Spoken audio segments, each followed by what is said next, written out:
y se rescatan, bueno, esa era la definición, rescatar colonias con potencial. Y entonces se empieza a invertir en la Condesa, en la Roma, en Santa María la Ribera, en la Narvarte. Y ahora sí, vemos el efecto de que ahora las clases medias son desplazadas, pero por extranjeros que pagan mejor esos lugares. Ahora, tienes razón, yo como propietario, pues quiero ganar más por mi lugar. Y si tengo la oferta ahí, Y si alguien lo paga, pues qué bueno. Por ahí los movimientos que están actualmente así de hay que expulsar a los extranjeros o hay que pedirle a la gente que no se venga a vivir aquí porque nos van a expulsar a nosotros, pues en realidad no tienen mucha lógica, porque si yo vivo, no sé, en el Estado de México y puedo lograr tener un departamento, aunque sea más chico, en un lugar más céntrico, pues me voy a ir a vivir ahí.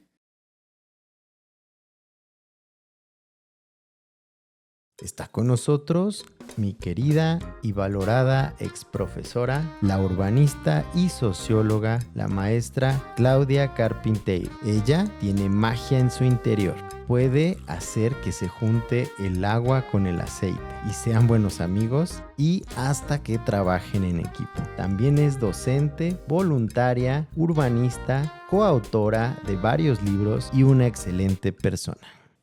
Hola, ¿qué tal? Bienvenidos nuevamente. Estamos aquí en Conecta en Persona.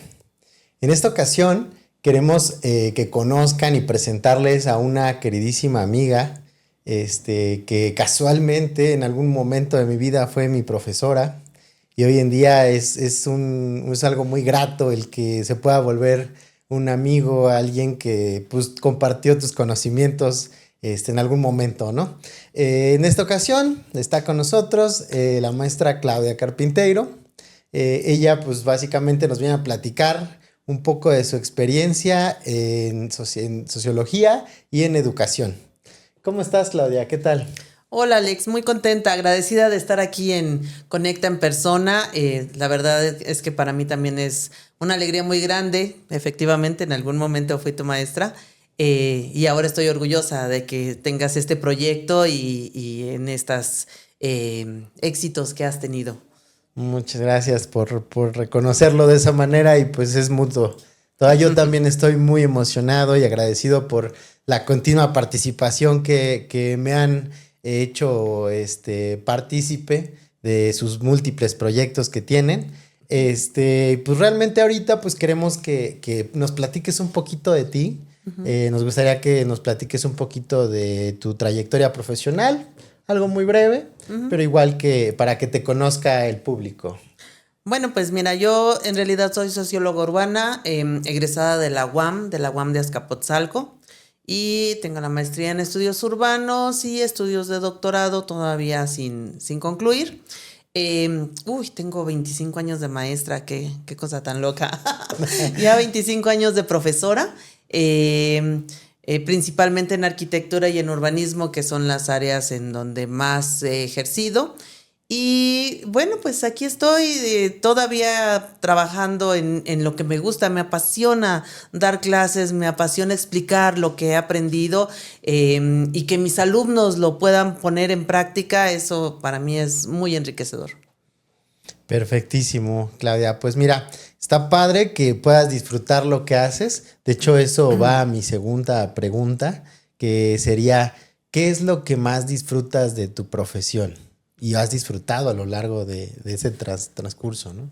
Pues como profesora me encanta explicar lo que yo he aprendido y lo que sigo aprendiendo, porque además en la actualidad estoy estudiando un doctorado, y lo que aprendo pasárselo a mis alumnos.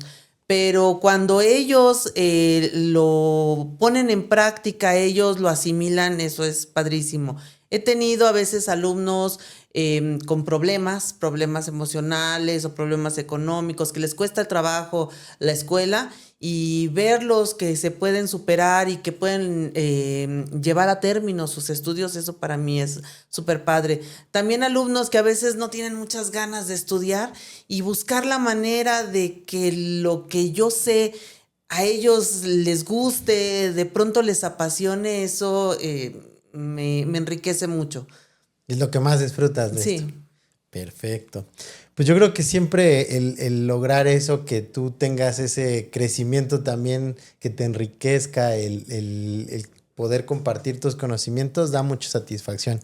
Felicidades por tu arduo trabajo. La verdad es que yo siento que lo has hecho bien.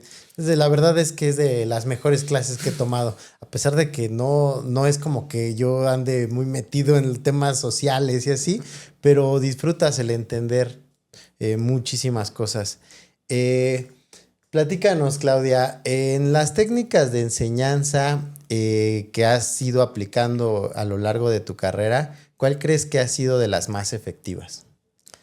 Wow, bueno, ya 25 años son bastantes y los alumnos han cambiado. A veces una técnica no se puede aplicar a otro grupo, aunque sea la misma materia. Al inicio era una educación tradicional, el profesor explica los temas, pero al paso del tiempo he tenido que adecuarme a las nuevas situaciones. Recuerdo hace varios años que hacía juegos para lo que hoy se llama gamificación. En realidad yo lo aplicaba en el salón de clases y hacíamos juegos de basta, pero con el conocimiento de la materia.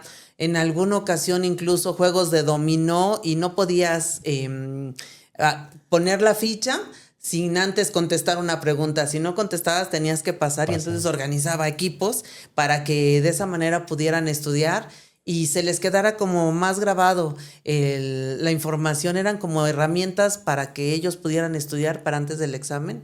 Y entonces, pues de esa manera Oye, eso está padre, pero en todo caso, si fuera dominó, tendría que haber sido un dominó cubano, ¿no? De esos que tiene doble 12 y doble 18 para que todos participen, ¿no? Porque normalmente luego los grupos son más grandes, ¿no? Sí, una vez tuve un grupo hasta de 80 alumnos. Era una locura. Prácticamente daba yo clases en la parte de atrás, que es donde siempre se sientan los revoltosos, porque pues los que quieren poner más atención siempre están adelante, entonces daba clases atrás. Lo que hacía yo era dividir, hacíamos equipos de 4 o 5 alumnos y hacía yo mis tarjetas con preguntas y respuestas y entonces pasaba yo de mesa en mesa para ver cómo iban generando estas dinámicas. También jugamos maratón, pero todo el maratón era de preguntas. De la materia que estaba yo dando. Y recuerdo que les decía yo, si ustedes le ganan al maratón, exentan examen. Si les gana la ignorancia, todos reprueban. Y entonces, no, maestra, ¿cómo no? Pues si son muchos contra una sola ignorancia, ni modo que no puedan. Y ahí me los tenía yo estudiando. La verdad es que creo que esas interacciones son las que hacen más amena la clase y las que motivan a que asistan luego, ¿no? Porque de pronto tienes muchos y van desertando, ¿no? Ahí, a veces en ocasiones. Y bueno, hablando de esos grupos caóticos o que con muchas personas, seguro te has encontrado con algún tipo de grupo de clases que de pronto te ha llegado a dar dolor de cabeza solo de pensar en él. Platícanos, a ver cómo lo has resuelto y qué tipo de grupo te ha tocado. Sí, he tenido grupos que son muy aplicados y hay grupos difíciles. Grupos que te retan como profesor y que tienes que buscar las estrategias para tratar de tenerlos aquí, o incluso grupos que son conflictivos, se juntan varios alumnos que generan caos. Alguna vez uno de mis alumnos, yo di clases en Unitec, ahí en Ecatepec, y algunos alumnos se iban a agarrar a golpes en el salón de clases. Habíamos terminado ya la materia, ya estábamos guardando y de pronto se encuentra uno con otro y se dan el clásico golpe del hombro y se van a agarrar a trancazos. Y yo dije, a ver, un momento. Los alcancé a detener a tiempo y les digo, a ver, muchachos, ni siquiera les digo que no se peleen adentro de la escuela. Vienen los exámenes, véanse allá en la calle, aquí no. Y ya se me quedaron viendo. Le digo, no, a ver, aquí uno de un lado y otro de otro. O los clásicos grupos donde se hacen bromas y de pronto la mochila se pierde o se pierden, está muy de moda que los celulares, pues en la actualidad ya más cercano se pierden los celulares. Y entonces, pues nadie fue. En mi salón esas cosas no pasan, aquí nadie se va a mover hasta que aparezcan las cosas. Quien le hizo favor a su compañero o su compañera de guardarle sus cosas, háganos el favor de devolverlas. Y así como he tenido grupos sí difíciles. Uno de los últimos, ya como para cerrar este comentario, alumnos que hacían comentarios poco apropiados sobre sus compañeras. El clásico de que está muy bonita, pero con palabras más soeces. Sabrosa. Sí, O algo peor. sí, la sabroseaban así. Cuando pasaban al pizarrón nadie quería pasar a exponer. Porque ya sabían que les tocaba chiflido y tuve que pararlos en seco, en directo y decirles, ¿saben qué, muchachos? Estas cosas no pasan aquí, no son graciosas. No, maestra, son bromas. No son bromas, no son graciosas. Nadie hace eso en mi salón de clases. Y entonces así como, ay, bueno. Después eso mismo ya no hacían a sus compañeras, sino entre de ellos. Pasaba alguien al pizarrón y en el pasillo, me da hasta pena, pero se pellizcaban las pompas, se pellizcaban los pezones entre los hombres. Y yo, bueno, Dios mío, que están en secundaria, ¿qué pasó aquí? También tuve que detenerlos y tratar de controlar que ese comportamiento no es apropiado en una universidad. Incluso palabras, groserías al por mayor. Y les decía yo, no es que yo no las diga. En general todos los mexicanos hemos dicho al menos alguna vez en nuestra vida una grosería, pero esta es una universidad y en la universidad se tienen que comportar como universitarios, sino que estamos haciendo mal. Y bueno, se controló el grupo, ya hasta sabían que la regla era que se tenían que aguantar mientras duraba mi clase. Ya después eran libres. No, pues la verdad, qué valiente, porque de pronto sí, hasta ya meterse como en conflictos de medio golpes o así, luego uno no sabe y hasta en un mal movimiento sale uno volando o lo que sea, ¿no? Entonces, pues sí hay que tener hasta uno un poco de valor y la verdad, creo que manejas perfecto el tema de manejo de grupo. Sí. Porque pues sí veo que te han tocado grupos difíciles, ¿no? Un alumno me dijo que sentía tanta frustración, tanto coraje, que quería pegarme. Llegó tarde, no le permití la entrada. Me dices que se me hizo tarde, claro, ya nos dimos cuenta todos. Te pido por favor que la próxima vez llegues temprano. Azotó la puerta, pateó los botes de la basura y se fue. Al siguiente día llegó temprano y le dije, al final quiero hablar contigo. No exhibirlo delante de todos, sino hablar con él. Le dije, eso es una grosería terrible lo que hiciste.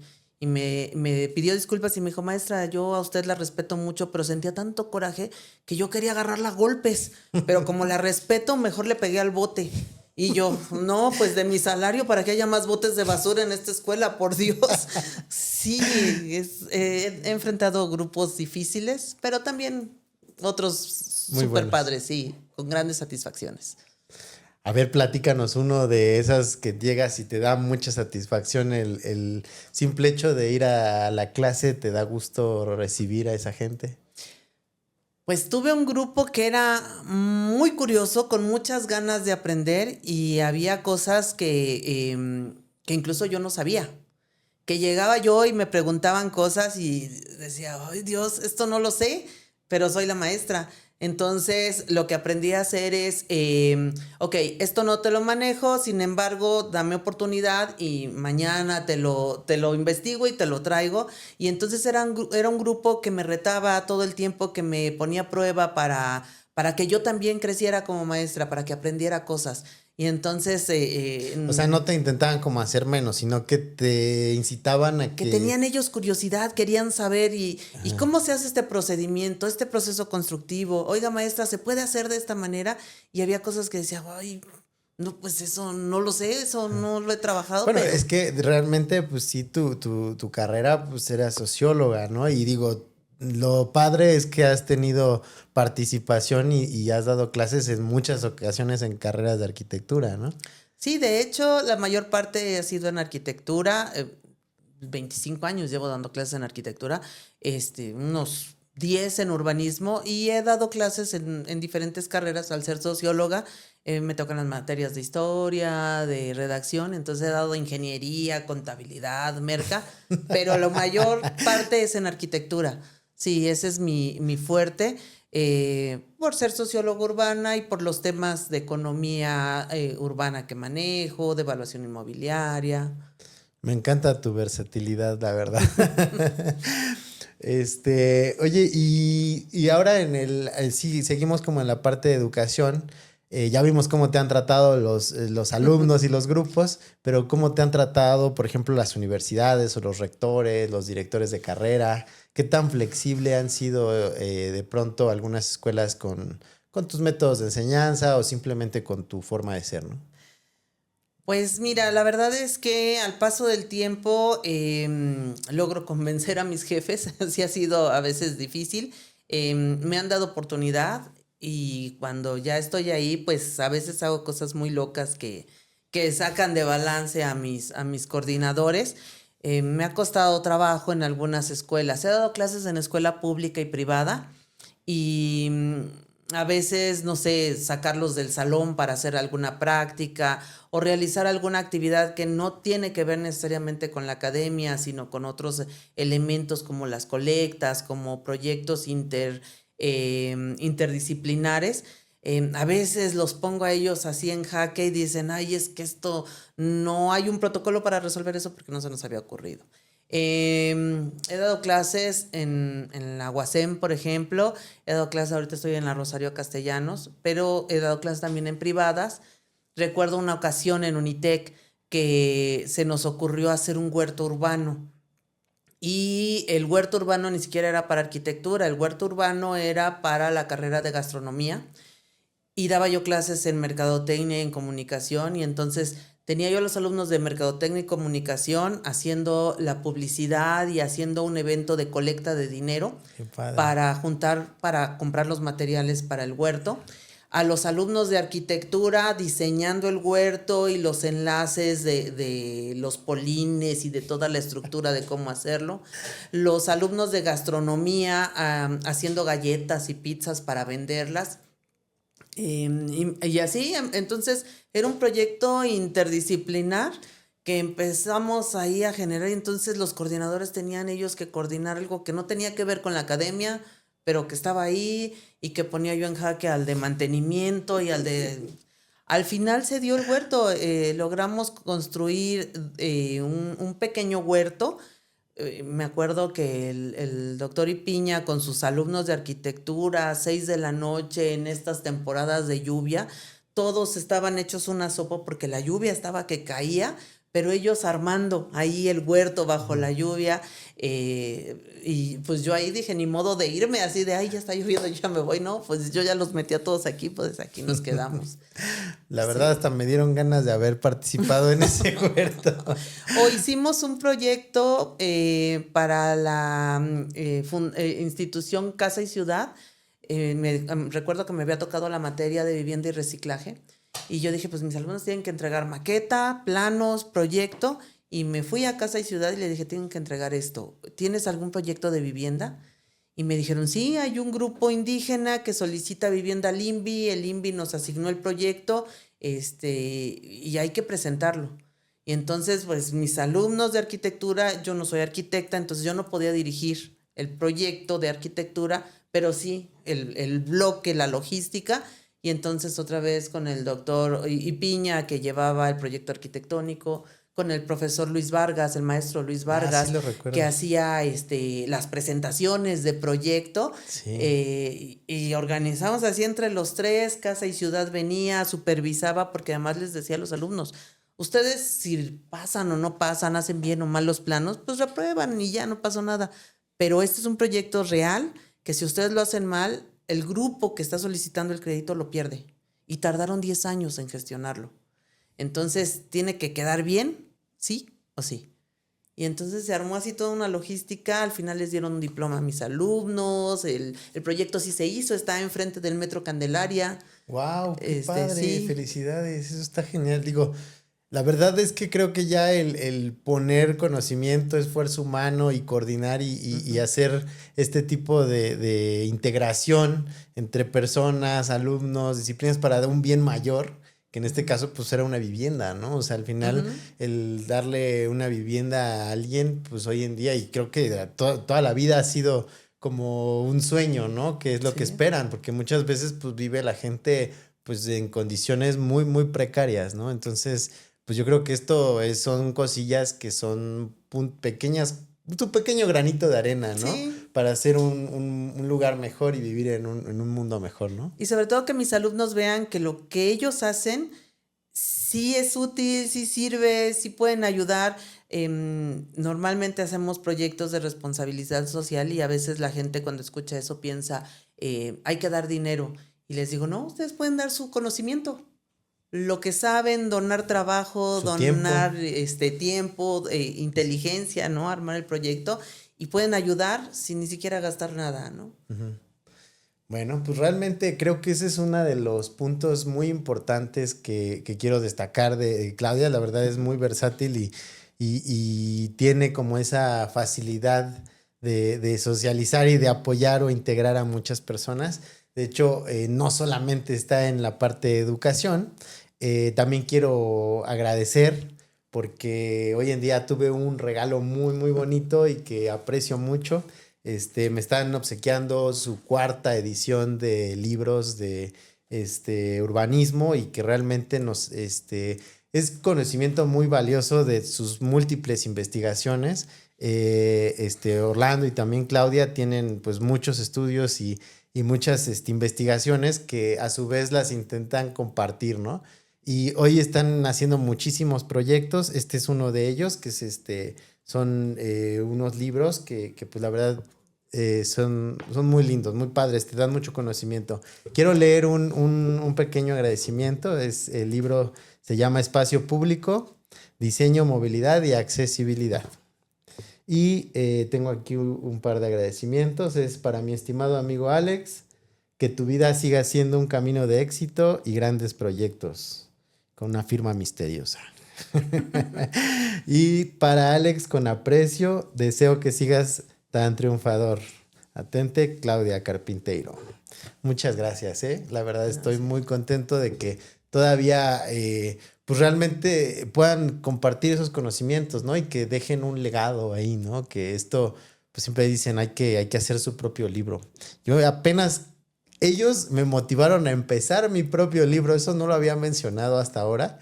De hecho, muy pocos lo saben, pero también ya empecé a hacer mi propio libro. Ya después les daré noticias de él. Excelente. Estoy ávida para verlo. Entonces, pues gracias, Clau. La verdad, aprecio mucho este regalo. Antes de que hagas la siguiente pregunta, quiero comentarte que dentro del libro participan también alumnos. Tengo la portada, por ejemplo, es de un alumno de la Rosario Castellanos que participó en el concurso y hacemos un concurso de fotografía para decidir las portadas. Wow. Y algunos de mis alumnos, sus trabajos de investigación, ellos hacemos un encuentro y en el encuentro elegimos qué temas se pueden publicar. Y muchos de ellos son alumnos o compañeros, profesores que participan en este encuentro y de donde podemos obtener información para poder hacer el libro. Son líneas de investigación de múltiples personas. Sí. La verdad es un trabajo, yo lo veo difícil. O sea, la verdad, el no nada más, sino compilar todo ese conocimiento, sino hay que ponerse de acuerdo con todos y que case la información y todo, que tenga coherencia. Entonces, pues felicidades nuevamente. Y bueno, también la otra línea que maneja Claudia, pues es la parte de sociología, de las cuales pues tengo unas cuantas preguntas que yo creo que nos pueden apoyar, ya que también tienen que ver con situaciones de actualidad, ¿no? ¿Qué opinas de la llamada gentrificación en ciertas colonias de la Ciudad de México? Wow, la gentrificación está súper de moda, pero es un proceso social y económico que ya tiene décadas ocurriendo. Está de moda en la actualidad porque pega en las colonias clase media, pero esta gentrificación ya viene en colonias populares tiempo atrás, pero no era tan visible porque en realidad los desplazados son otros. De hecho, mi tesis del doctorado tiene que ver con esto, con este desplazamiento de una población de bajos recursos que llega a una con mayores recursos y se genera. Es una dinámica inmobiliaria que no vamos a poder detener, que es difícil lograr. De hecho, no es nada más en México, sino en el mundo. En Europa, por ejemplo, las unidades habitacionales, los edificios, los colonos le pueden pedir al Fondo Monetario ayuda para renovar su edificio. Cuando son alquileres, la gente organiza, pide que les renueven el edificio o mejoren la colonia. Cuando ya está renovada, los dueños de los edificios incrementan las rentas porque pues ya hay un mejor edificio y entonces a ellos los expulsan. Cuando ellos son los que solicitaron el apoyo económico para mejorar. Las colonias populares empezaron a tener una mayor influencia de esta presión del mercado inmobiliario con el bando 2 que precisamente Andrés Manuel López Obrador promueve cuando era gobernador de la Ciudad de México. En el año 2000 hace el bando 2, que es la redensificación de la Ciudad de México. Con buena intención, pues, este bando 2 trataba de traer a todos los que ya se habían ido a vivir al Estado de México, tratar de regresarlos a la Ciudad de México y que ya no se extendiera la mancha urbana. Y para esto se generaron renovaciones urbanas, redensificaciones, que lo único que promovieron fue alimentar la dinámica inmobiliaria. Y entonces este bando 2 que se aplicaba a las colonias, a las alcaldías centrales, Cuauhtémoc, Benito Juárez, Venustiano Carranza y Miguel Hidalgo, tenía esta intención de rescatar esta ciudad central que estaba siendo abandonada, que tenía buenos equipamientos y que después del 85 había ido como en descenso de población. Se promueven estas renovaciones y se incentiva el mercado inmobiliario. Y entonces en colonias populares como La Guerrero, como Peralvillo, empiezan a sustituir vecindades por edificios. Esa es gentrificación, pero pues no importaba, no eran vecindades, la gente no se quejaba, va a buscar otros lugares. Viene una segunda oleada y hay un plan parcial, Santa María la Ribera, Santa María Insurgentes, Atlampa, y esto hace más presión. De hecho, en la alcaldía, solo en la alcaldía de Cuauhtémoc tenemos 8 planes parciales que apoyan estas renovaciones y rediseños y mejoramientos que hacen más cara a la zona. Sí, y la verdad es que tiene sentido que los propietarios de esos predios o de esos edificios, pues al ver que la zona se renueva, pues tiene un poco de sentido que la gente, uno, quiera regresar a vivir ahí, ¿no? Que al final ese era el propósito, la intención, ¿no? No sé si es como el tema de combatir esas ciudades dormitorio que de pronto se Sí, empezaron a habilitar con cadenas de multifamiliares que estaban pues en cualquier lugar, ¿no? Porque realmente los ponían donde fuera, en basureros, en zonas salintrosas, o sea, realmente no tenían una planeación buena. Y si de pronto llegaba a funcionar o a tener un área habitacional adecuada, pues de pronto las vialidades empezaban a dejar de ser pues realmente capaces de poder absorber todo ese movimiento de así es. personas, ¿no? Sí, este bando 2 tenía esa intención de ya limitar este crecimiento masivo de la mancha urbana, unidades de 30,000 casas, de 20,000 casas, chiquititas, Sí, sí, sí. sin servicios extensos, o sea, drenaje, agua potable y electricidad, sí, pero escuelas, hospitales, Toda fuentes de la empleo, infraestructura y cero. tienen que venir a la ciudad. Entonces gastan los servicios, los equipamientos de aquí, pero los impuestos se pagan en sus lugares de origen. Esa era la intención del bando 2, pero en realidad dinamizó el mercado inmobiliario. Viene después Marcelo Ebrard con el cambio de política y llega la norma 26 y la norma 30 que dice no solo en la zona central, sino toda la Ciudad de México, y entonces empiezan a aparecer por todas partes y se rescatan, bueno, esa era la definición, rescatar colonias con potencial. Y entonces se empieza a invertir en la Condesa, en la Roma, en Santa María la Ribera, en la Narvarte. Y ahora sí, ya vemos el efecto de que ahora las clases medias son desplazadas, pero por extranjeros que pagan mejor esos lugares. Ahora, tienes razón, yo como propietario, pues quiero ganar más por mi lugar. Y si tengo la oferta ahí, Y si alguien lo paga, pues qué bueno. Por ahí los movimientos que están actualmente así de hay que expulsar a los extranjeros o hay que pedirle a la gente que no se venga a vivir aquí porque nos van a expulsar a nosotros, pues en realidad no tienen mucha lógica, porque si yo vivo, no sé, en el Estado de México y puedo lograr tener un departamento, aunque sea más chico, en un lugar más céntrico, pues me voy a ir a vivir ahí. Esta es una lógica. Por ahí me preguntaban en un evento, acabamos de ir a Colombia precisamente a un evento de estos temas y me preguntaban, bueno, ¿y qué puede hacer la gente? Si renuevan la colonia, entonces hace esta presión el mercado inmobiliario y hace la gentrificación. Entonces mejor no mejoramos la colonia y la dejamos así, poco agradable para que no vengan. Y le decía yo que una sugerencia que yo creo que podría funcionar, tendría que ser que nosotros tenemos que arreglar nuestra colonia. Si nosotros recibimos inversión del Estado, el Estado tiene que recuperar esa inversión a través del predial, porque es una zona mejor, entonces los prediales suben.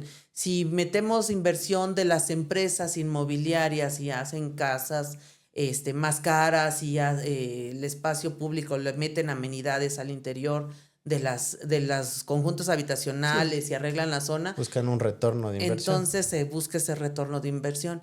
Yo lo que le comentaba que me parece viable es que deberíamos nosotros, o sea, debería ser un trabajo en equipo. Sí, el gobierno, porque además son normas, reglas y fondos de inversión, pero nosotros mismos arreglar nuestra zona, y las universidades que participen también, como decía yo, con su conocimiento técnico de cómo se puede. Y si yo arreglo mi zona, no tendrían por qué correrme, porque hacemos barrio, hacemos comunidad y trabajamos en equipo. Mientras que si viene la inversión, pues me va a sacar. Digo, la verdad es que si te lo comento, o sea, sí es un escenario utópico y la verdad sí creo que pudiera funcionar.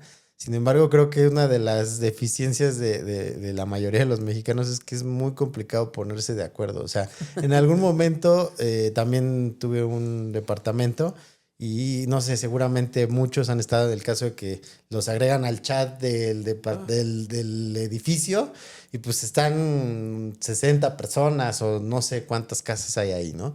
Y de pronto, pues sí, o sea, y que el tiene el perro gran danés en un cuartito, ¿no? O, oye, el que hace fiestas diario, oye, si en un lugar chiquito no se pueden poner de acuerdo, de pronto dicen, oye, toda la colonia hay que ponerse de acuerdo porque hay que renovar, se vuelve complicado. O sea, no digo que no se pueda, creo que sí debería y digo que hay que, pues de alguna forma, no sé si postular líderes o de pronto que haya alguien que sí le importe, que quiera hacer ese tipo de movimientos, ¿no? O sea, digo, me queda perfectamente claro que tú pudieras ser, por ejemplo, una coordinadora de colonias, ¿no? No. Bueno, pero es que lo logras, o sea, sin querer, es nato de tu forma de ser, ¿no? O sea, como lo decías, puedo integrar al maestro de proyectos, al maestro de bioclimática, al no sé cuál, y a los alumnos, y de pronto, pues, a lo mejor, digo, yo lo veo complicado. A lo mejor en tu momento lo veías difícil, pero lo veías posible. Entonces, creo que esa forma de vislumbrar una idea que ya nos la comentaste, la veo muy acertada. O sea, no es que esté como, no, pues eso no va a pasar, porque el verle el pesimismo de no va a pasar, pues desde ahí donde empieza lo malo, ¿no? Fíjate que los proyectos tienen que ser integrales. Efectivamente, si en el chat de vecinos queremos ponernos de acuerdo, somos diferentes mentalidades, intereses. Yo no voy a Sí, quitar a mi perro, pero tu perro me estorba, no sé, el carro, sí. infinidad. Pero pienso que la academia es la que tiene ese papel. Hace tiempo hicimos un proyecto diagnóstico para el Parque Ceilán, que está ahí en la colonia industrial. Y la idea es que se trabaje precisamente transdisciplinario, interdisciplinario, y en diferentes escalas. Y lo que hicimos fue hacer, número uno, la idea del gobierno, la alcaldía lo que quería era renovar el Parque Ceilán. Y decía, bueno, pues necesitamos el levantamiento, hay que poner pintura, hay que poner tazas de baño, ver cuáles son las fisuras. Y nosotros hicimos un proyecto mucho más amplio. Profesores y alumnos de la Rosario Castellanos trabajamos esto del Parque Ceilán, Y entonces hicimos con alumnos de arquitectura, además de la UTC donde yo estoy trabajando, y alumnos de arquitectura de la UNAM. Es lo que te digo. Hicimos el levantamiento y el proyecto arquitectónico. Pero eso no era suficiente. Los alumnos de ciencias ambientales, ellos hicieron el diagnóstico de las plantas, de la tierra, porque no había pasto, las plagas, la flora y la fauna. Pero desde el área de sociales, desde la sociología, trabajamos también el diagnóstico social. Y entonces nos dimos cuenta que había grupos de vecinos que tenían intereses encontrados, y que antes hicimos el análisis FODA y luego un análisis PES, para poder determinar los factores, las categorías, etcétera. Y entonces nos dimos cuenta que antes del proyecto arquitectónico, que antes del proyecto ambiental, era el proyecto social. Si no reconciliábamos a los 2 o 3 grupos que estaban ahí, no iba a funcionar ningún proyecto. Se estaban peleando el espacio, el uso del espacio. Recuerdo que los alumnos de ciencias ambientales pusieron unas suculentas para hacer pruebas de tierra, si era viable esa tierra o cambiarla, y 2, 3 días después las habían arrancado porque estos pensaban que aquellos las habían puesto y por qué iban a ocupar mi espacio. Y entonces nos dimos cuenta que había varios grupos que estaban encontrados con intereses que parecía que eran distintos caminos, pero no se daban cuenta que era el mismo camino.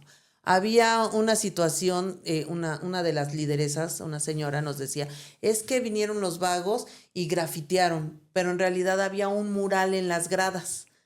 Pero la señora decía que era graffiti. Que era, sí, que era rayoneada, ¿no?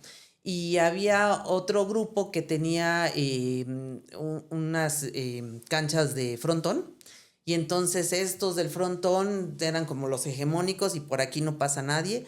Y la señora decía, pues nosotros queremos un parque donde nuestros niños puedan jugar y no pueden jugar porque están estos.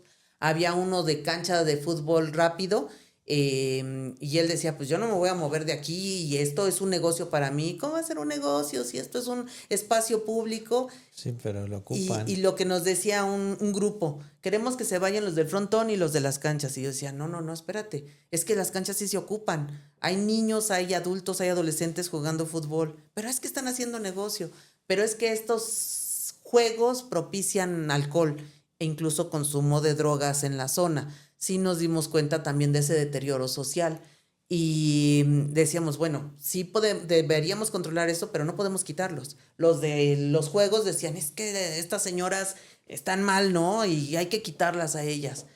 Pero no se daban cuenta que lo que todos querían era ocupar el espacio y hacer deporte y hacer convivencia.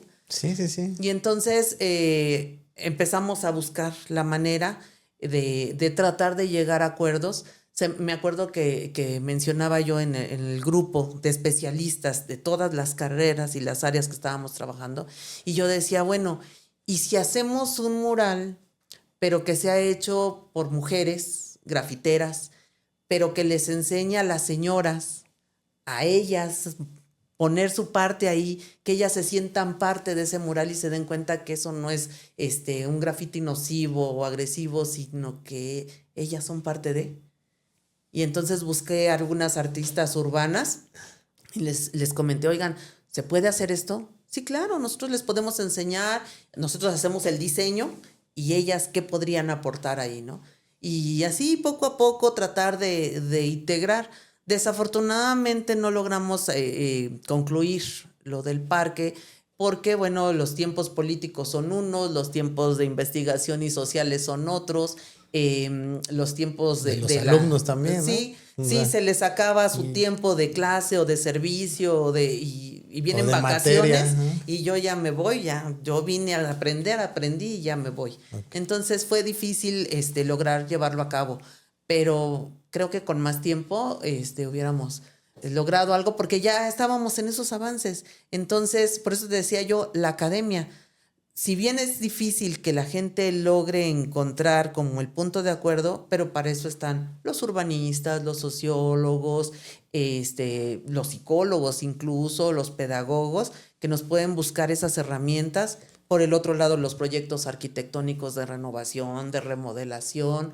Por otro lado, no sé, la parte económica, contadores o alguien que empiece a administrar los recursos. Yo creo que el problema fuente de todos estos inconvenientes sociales es la falta de comunicación, ¿no? Porque de alguna forma los del futbolista no le hablan a los de frontón, los frontón no le hablan a los del que tiene niños porque pues ya están o sea, no se habla nadie entre ellos, o sea, son grupos sociales, tal vez no de choque, pero como decías, de intereses totalmente diferentes, ¿no? A los que hacen que son artistas y que se creen, bueno, no es que se crean, o sea, sí aportan su toque de arte o de pasión a la calle, pues pues realmente le da un sentido de ser a las cosas, ¿no? Digo, de hecho, luego cuando voy aquí sobre Talismán, de pronto hay unos como, deportivos por ahí y pasan por ahí por un área de donde llevan a los carros al corralón, ¿no? Ujú. Y de pronto, no sé, me agarró el semáforo en una de esas ocasiones y yo volteo y dije, ay, ¿para qué hay mucho graffiti? Y no, o sea, ya prestando atención, o sea, eran murales, o sea, eran muy bonitos, o sea, eran personas haciendo como tipo karate, otras estaban sembrando plantas, o sea, realmente sí daba, pues al final un ambiente y una forma de disfrutar el no ir pasando y ver puro anuncio de que se vende casa Sí. o puro anuncio, ¿no? La contaminación visual que te aporta ir caminando por la ciudad o por cualquier lado, ¿no? Entonces eso, ese arte que de pronto pueden contribuir los artistas urbanos, pues también yo creo que tiene su sentido de ser, ¿no? O sea, Sí, pensé que ese podría ser como un punto de acuerdo donde todos ellos podrían ahí dejar su plasmarse. firma, ¿no? Sí, ser parte de ese mural que los representara a todos. Incluso hicimos cartografía social con niños. Niños, háganos su parque. ¿Cómo les gustaría que fuera el parque para tomarlos en cuenta en la propuesta de Pues que renovación? al final cualquier propuesta de renovación o de un proyecto nuevo de arquitectura, pues siempre empieza por un programa de necesidades, ¿no? Y una distribución de espacios y, ok, miren, esto es lo que tenemos, ¿no? O sea, tampoco no pidamos más de lo que hay, ¿no? De hecho, ahorita que mencionaste algo muy interesante, que también tanto en el huerto como en esta parte de restauración del parque, involucraste a especialistas del área de bioclimática o de esta parte como de saber qué tipo de vegetación es la indicada, ¿no? Porque de pronto pues todos pueden llegar a escuchar, oye, hay que sembrar el árbol porque sembrar Sí. árboles es lo ideal para el mundo, ¿no? Y porque, no sé, hay mucha tala y todo, lo que tú quieras, ¿no? Y de pronto las personas pues lo malentienden como que cualquier árbol funciona, ¿no? Y no. Y de pronto yo agarro y pues ahí está mi banqueta, voy a sembrar 3 árboles, ¿no? Y en 10 años ya hay unas raíces así que se están desbordando las banquetas y están casualmente, el que está aquí en la entrada de la oficina, de pronto es un árbol enormísimo que de pronto pues ya abarca y sí, levantó todas las banquetas, es imposible siquiera estacionarse cerca porque todo lo abarca, ¿no? O sea, entonces es muy importante el saber qué tipo de arquitectura bioclimática o qué tipo de vegetación, tan solo hasta el pasto, ¿no? ¿Cuál es el pasto que realmente florece o conviene, ¿no? Sí, de hecho, por ejemplo, ahorita con mis alumnos de la Universidad de las Tres Culturas les estoy dando desarrollo sustentable y eso es indispensable. La flora y la fauna endémicas para poder saber la fauna, qué tipo de fauna es a la que vamos a tratar de contener o de no invadir. Y la flora son las especies que resisten este clima. A veces ponen especies que no son de la zona y consumen mucha agua y al paso del tiempo se van a morir porque no hay manera de cómo sostenerla y a veces generamos contaminación, invadimos con especies que son agresivas. Uno piensa, bueno, nada más, no sé, los animales que se introducen son agresivos. No, los árboles también. Algo que ocurrió en el siglo XIX con Miguel Ángel de Quevedo. Él dijo, ay, los eucaliptos, qué rico que la ciudad oliera eucalipto. Por eso se desgraña, Los ¿no? trajo a la Ciudad de México, los plantó por toda la Ciudad de México y esos nos generan muchos problemas en la actualidad porque es un árbol que es de raíz poco profunda. Y entonces para sostenerse tiene que ser extensa, son las que levantan banquetas. El tronco no es muy resistente y cuando vienen los árboles son los que los vientos son los que se desgajan. Truenan y Tira todo el tiempo hojitas y las florecitas, entonces las tapan. Piñitas, ¿no? Y las raíces se meten en los drenajes. Pero su sueño de Miguel Ángel de Quevedo es que la ciudad oliera a eucalipto y trajo una especie que no es de aquí y que contaminó el suelo para los álamos, para los ahuehuetes y que ya no los tenemos. Es lo que te iba a decir, o sea, creo que sí es muy importante identificar las especies endémicas de cualquier zona, ¿no? O sea, creo que es muy acertado el que de pronto... Y digo, también hay un tema, ¿no? Por ejemplo, ya hicieron ese destrozo, ¿no? Ya está hecho. Ahora, ¿cómo puedes como combatirlo hasta cierto punto, ¿no? Porque sí afecta, ¿no? Como dices, los drenajes, las banquetas, la vía pública, lo que sea, ¿no? La contaminación, todo, ¿no? Entonces, ¿cómo lo puedes de alguna forma combatir? Porque ahorita, de hecho, si te ven cortando un cachito de árbol, bote, ¿no? O sea, de pronto sí hasta terminas en la cárcel, ¿no? Porque creo que sí está como penado que estás deteriorando. Claro. Entonces, ahí, ¿qué se puede hacer realmente? No solamente está penado, sino hemos tenido una pérdida de árboles y de áreas verdes en la Ciudad de México, por eso está súper penado. Y estos árboles, pues te estoy hablando del siglo XIX, o sea, ya tienen más de 100 años aquí, ya son parte de nuestro hábitat. De pronto a alguien se le ocurrió la poda de raíces, para que le cortas la raíz y ya no levanta la banqueta, pero resulta que la raíz es el pie del árbol y le cortas y entonces se viene con todo el peso. Tiene que haber una poda inteligente, tanto copa como raíces, para tratar de contenerlos. El ideal es que al paso del tiempo los pudiéramos sustituir con las especies endémicas. Hace algunos años se renovó la Alameda Central, por ejemplo, que una alameda es un bosque de álamos. Los álamos son endémicos de la zona, pero alguien dijo pues que las jacarandas son muy bonitas y entonces tienen sus flores moradas muy lindas y son casi como los cerezos en Japón. Entonces hay que poner jacarandas y ponen las jacarandas que no son de aquí, que consumen más agua y otra vez desarrollo sustentable, se rompe el equilibrio. Estas al paso del tiempo ahorita son pequeñas, pero en unos 50 años también van a levantar banquetas, pero además tiran mucha flor, no son tan buenas para la zona, se ven muy lindas, eso sí, ves los paisajes morados desde las partes de arriba y son muy lindas, pero cuando tiran la flor y como están en una zona urbana, las abejas quedan atrapadas en la flor, caen al piso y la gente las pisa sin darse cuenta. Entonces dañamos a las pobres abejas. En la Alameda pusieron el suelo blanco y entonces al pisar las flores quedan manchas. Entonces todo el tiempo cuando es temporada de flor hay que estar lavando y lavando y lavando la Alameda para que el piso no esté manchado. Y otra vez el costo-beneficio. Nos sale más cara mantenerla, pero pues qué bonitas se ven. Pregunta, ¿los cipreses sí son de aquí? ¿O? Los cipreses. Porque hay muchos también. Sí, y fíjate que no son árboles tan nocivos para la zona urbana. De hecho, suenan más italianos esos. Sí, de hecho, la forma del árbol, como está hacia arriba, es como están sus raíces. Y si ves que es el árbol con un tronco limpio, va a ser una base larga y las raíces están hacia abajo. Entonces, sí es importante, número uno, que sea endémico de la zona y la forma.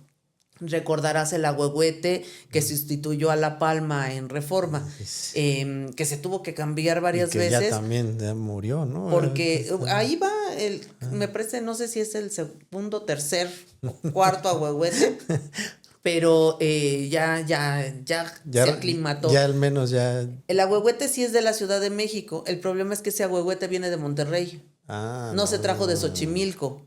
Y entonces el cambio de clima hizo que el ahuehuete sufriera un colapso y no podía resistir. Pobre ahuehuete. De hecho, tiene enterrados sus cisternas, me parece que de 1,500 litros de agua. ¿Para qué? Para tratar de mantenerlo. Wow. Pero entonces, al tratar de mantenerlo, porque no es de esta zona, pues otra vez el consumo de agua.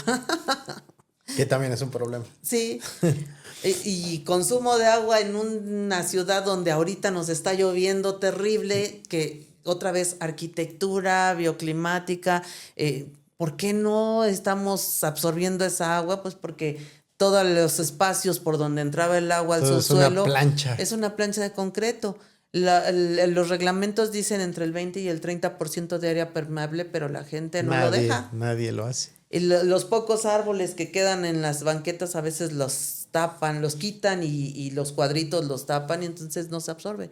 Antes teníamos 2 drenajes, uno pluvial y un drenaje doméstico, pero en algunas zonas ya no se continuó, sobre todo porque los árboles taparon el drenaje fluvial.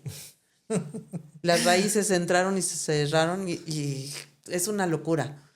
Sí, pues yo creo que hay varias problemáticas en la Ciudad de México, ¿no? O sea, el realmente hacer un análisis completo se podría decir que es casi imposible, ¿no? O sea, hay muchos problemas de varios tipos. Llegaste a un tema que me llamó la atención. ¿Qué opinión tienes al respecto de el capitalizar o sacar algo, un ingreso monetario de estos espacios públicos, ¿no? O sea, de pronto, ya sabes, el de las canchas o el que entrena perros o el que da clases de yoga o zumba o karate o pilates o X, pues al final sí está ocupando un espacio público porque está dando una clase y sí le están pagando, ¿no? O sea, de pronto ese tipo de posibilidades, porque al final pues también cualquiera lo pudiera hacer en teoría, ¿qué opinas al respecto de ese tipo de cosas? Pues mira, el espacio público es un elemento indispensable de la ciudad. Por ahí en algún momento se hablaba de que la muerte del espacio público significaba la muerte de la ciudad. Hemos sustituido el espacio público por un espacio comercial. De alguna manera nos han metido el miedo de que si estamos en un parque, en un jardín, vamos a ser asaltados, tenemos una mayor posibilidad de ser asaltados y entonces mejor métete a una plaza comercial, a un centro comercial, que es un espacio de consumo. Mínimo un helado o un café te compras ahí adentro. Cuando antes las familias se iban al parque y se sentaban y estaban ahí. Tienes razón, estos servicios generan un ingreso que no es tan alto, creo yo, como si tuvieran un local, porque efectivamente no te están cobrando el espacio de un local y te dan ahí. No lo veo mal. Yo creo que el capital o el capitalismo no se debe de combatir. Creo que deberíamos utilizar al capitalismo para generar una mejor calidad de vida. Y entonces, ocupar el espacio público a mí me parece muy importante, aunque sea con estos servicios, porque vamos generando comunidad. El hecho de que 4 o 5 personas vayan a un lugar donde están entrenando a sus perros, porque no dejas al perro y te vas, sino los dueños tienen que estar ahí y mínimo ya ves a otro que tiene los mismos intereses que tú y si además están adiestrando a los perros para que se comporten mejor en el espacio público, creo que es un beneficio. Sí, o sea, es un bien común y al final pues creo que si llega a lograr tener una clase, pues es porque hay mucha gente interesada al respecto, con la necesidad, ¿no? La gente que hace yoga, he visto por donde vivo clases de box. Sí, yo vi de taekwondo, o sea, dije, órale, estos andan a con el peto. Sí. Pero la única diferencia entre estos y, por ejemplo, los chicos del K-pop que están bailando u otros, nada más sería que hay un profesor que cobra, que no se me hace tan mal, es una forma alternativa de ganar dinero y que ocurre de manera más tóxica cuando es el comercio informal, por ejemplo. Entiendo. El comercio informal. Que invado la banqueta y pongo mi escaparate y digo voy a hacer aquí algo, ¿no? Y te limitan la movilidad y dejan basura y de todos modos están ahí y de alguna manera es mejor que vendan a que haya, busquen ingresos de alguna otra manera. Entonces, bueno, no está tan mal. Y ellos que están haciendo comunidad a partir de estas clases, de estas actividades, no me parece tan mal. Yo creo que ocupando el espacio público resolvemos varias problemáticas. Número 1, hacemos comunidad. Número 2, combatimos la delincuencia. Es lo que te iba a decir. Porque la delincuencia ha ocupado los espacios que nos han dicho que son peligrosos y que nos debemos alejar. alguien, no sé, un parque y alguien que quiera vender droga en el lugar, le va a costar mucho más trabajo si pasa la señora, la abuelita con su nieto en una bicicleta, hay otro niño jugando a la pelota, están los novios platicando en una banca, pasamos paseando a nuestro Sí, perro. buscan lugares Entonces, deteriorados o oscuros o recónditos para al final, pues de alguna forma, pues hacer algo. pero sí hay muchos aquí ocupando, está la clase de box, la de yoga, la gente paseando Si no, perros. pues no, pues Este lugar mejor no me es voy a tan otro propio, lado. sí, y yo creo que esa es la manera en que nosotros podemos recuperar el espacio público ocupándolo, estando, haciendo actividades, pero además hacemos esto que te menciono, comunidad. A lo mejor no nos conocemos, no sé tu nombre, pero yo te identifico que a las 8 paseas a tu perro y yo paseo a mi perro. Y no sé cómo te llamas, pero sí sé que el perro se llama, no sé, Rocky, y Rocky juega con Mika y se saludan. Que los niños van a la misma hora a jugar fútbol en ese lugar. Entiendo. Incluso a mis alumnos les he dicho, muchachos, ¿no les ha pasado que vas a una cancha de básquetbol y hay otros que no sabes quiénes son, pero pues ¿Qué la onda? reta Sí, la reta. y empiezan a conocerse y se hacen amigos? Es la manera de ser barrio, de cuidarnos entre nosotros mismos. El barrio los respalde. Eso. Muy bien. Oye, Clau, y digo, por último, también tengo entendido que haces pues varias actividades comunitarias de apoyos sociales. Platícanos un poquito al respecto de ellas, a ver, para que también se entere la gente y, pues, de hecho, si están interesados en participar, pues también invítalos, ¿no? O sea, a ver. Uy, sí, estaría padre. Sí, llevo ya años de hacer proyectos de responsabilidad social. He tenido colecta de tapas, ahorita estamos colectando arillos de las latas para la Tapas son Fundación las de Andar, PET, las ¿no? de Ah, plástico, esas colectas de tapas para diferentes fundaciones. Ahorita estamos apoyando a Jimena, un ángel de amor y esperanza. A ellos les contamos las taparroscas, los arillos de las latas para la Fundación Andar. Ellos hacen sillas de ruedas y muletas. Acabamos de cerrar campaña de pelucas oncológicas. De hecho, los alumnos me cortaron el cabello, traía yo mis trenzas largas. Los alumnos en el salón de clases cortaron las tras. trenzas. Se desquitaron por ponerle 6 Sí, tras. sí, por ahí te voy a mandar la foto donde está el alumno hasta con felicidad, así con las tijeras cortando, precisamente para motivar que ellos vieran que yo también dono mi cabello. Cada 3 años que me crece, van ahí las trenzas. Y vamos a iniciar, eso sí, ojalá se puedan sumar. Vamos a iniciar en noviembre la colecta para el Refugio Canino Franciscano. Este sería nuestro año número 13. La intención es juntar 1/2 tonelada de alimento para el refugio canino. Tienen gatos, muy pocos, la mayoría son perros. Y bueno, pues cada año les llevamos hasta ahorita 1/2 tonelada de alimento. Pueden apoyar ya sea cooperando con el alimento o con el dinero. Nosotros lo juntamos en una cuenta, hacemos una rifa. Quien quiera acompañarnos al refugio a pasear perros, bienvenidos. Hacemos el cierre el 15 de diciembre y entregamos lo que se haya juntado al refugio canino.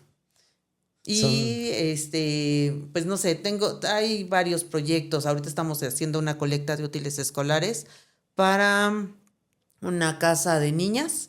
Y bueno, pues andamos en ya mi último comercial es que va a empezar nuestro encuentro interuniversitario. Ese no es de responsabilidad social, pero sí es para que alumnos y profesores de licenciatura y posgrado presenten proyectos de donde salen las publicaciones. está muy interesante. La verdad, como les decía, pues Claudia participa en múltiples actividades. Yo he participado constantemente en las rifas y en las colectas y en los encuentros. Son lugares muy bonitos porque la gente pues sí se acerca, se interesa, pregunta, te aportan conocimiento. O sea, sí te da un valor para tu día a día, ¿no? Tanto por conocer o entender un poco problemáticas que ni siquiera sabías que existían. Y pues también pues realmente te enriquece y te hace pues de alguna forma ver el mundo como realmente es, ¿no? Y no como piensas que pudiera ser, ¿no? Porque de pronto ya cuando lo entiendes el problema, pues dices, ok, ¿no? Pues, y empiezas como a cambiar un poco tu actitud y tu forma de ser. Entonces, pues la verdad es que está muy padre. Si tienen oportunidad, vayan, asistan.